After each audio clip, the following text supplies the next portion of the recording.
afternoon. This afternoon I'm going to show you how to make a Victoria sponge cake. So in my bowl I've got 225 grams of margarine and 225 grams of sugar, and I'm going to cream these together. A good tip is, if you know you're going to bake using margarine on a day, take it out of the fridge for it to come up to room temperature. It's so much easier when you are mixing it together.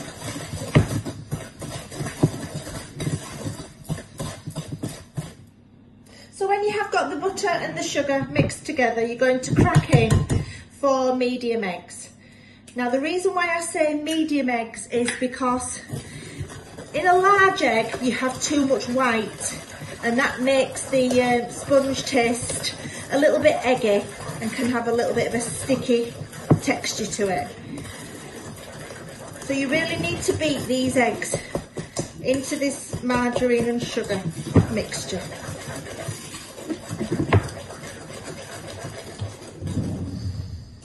Make sure that you're cleaning your spoon, just so then the margarine gets mixed in properly.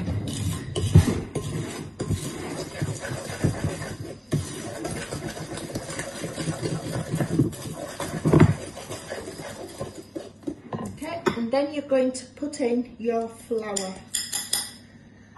Now this time round you're going to go a lot slower. You're going to try and do a figure of 8 with your wooden spoon. This is gently going around, making sure that we're not beating this. It's just gentle to try and keep all the air that you've beaten into it from the margarine and sugar in. Okay, getting your spatula to clean the sides of your dish. Now I've already got my oven warming up at 180 degrees or gas mark 5.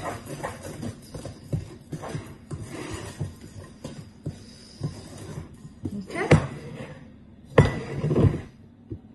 And then I'm going to draw around the bottom of my tin and line the paper up.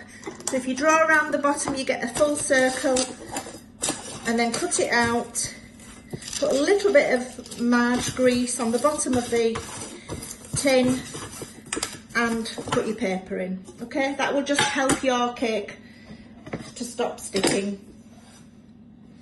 So now I'm going to share the mixture evenly between the 2 cake tins. If you just start off by doing 2 spoonfuls in each, because they really do need to be the same height.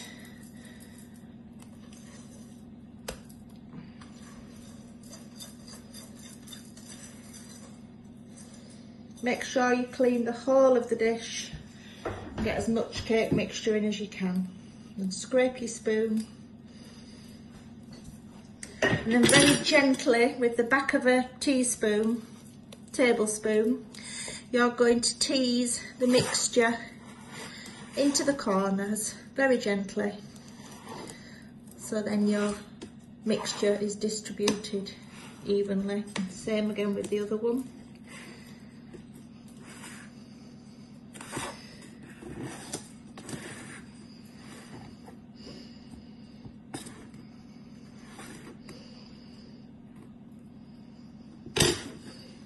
Taking off any debris that you've got, and there you go.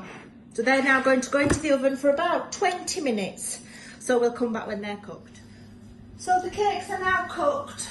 I did turn them down in heat after 10 minutes to 160, just because I didn't want them to burn and they need to be cooked in the middle.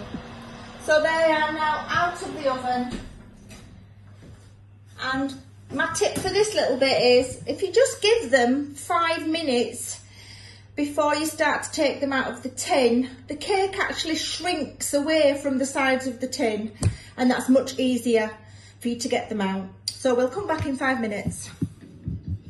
So now they've cooled for about 5 minutes. and I've gone round the edge of my tin with a flat knife.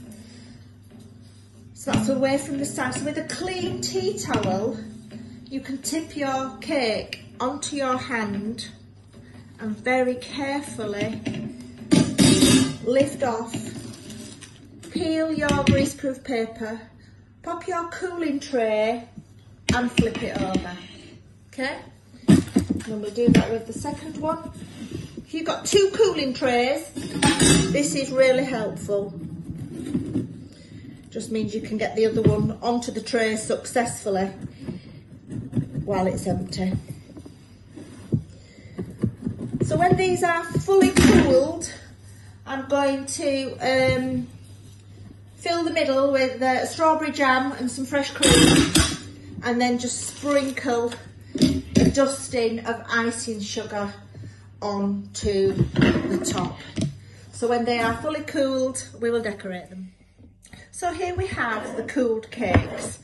So I've put one upside down onto my plate, and I'm going to put on a spoonful of jam. Now I've got raspberry jam here today.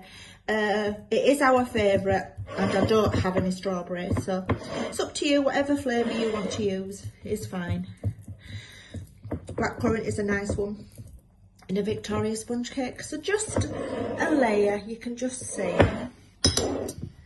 So here in my bowl I have 300 millilitres of whisked fresh cream. I use a whisk because it's just so much easier when dealing with fresh cream.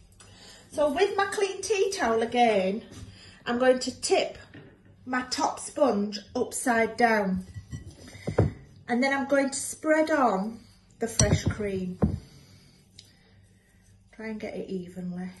If it goes over the sides, that's fine, that's what it's supposed to do. It needs to look as if it's all billowing out of the sides when you cut it open or when you have it on display.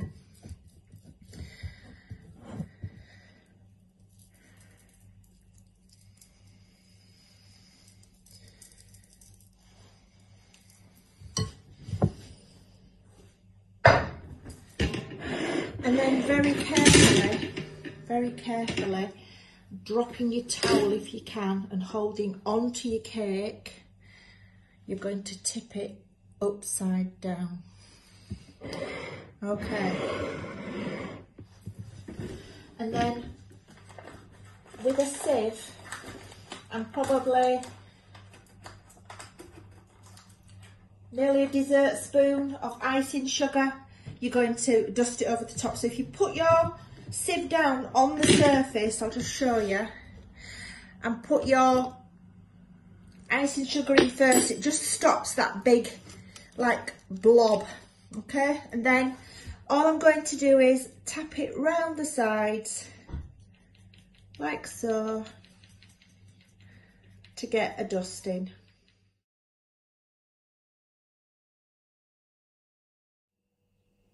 So here we have the finished Victoria sponge cake. Enjoy!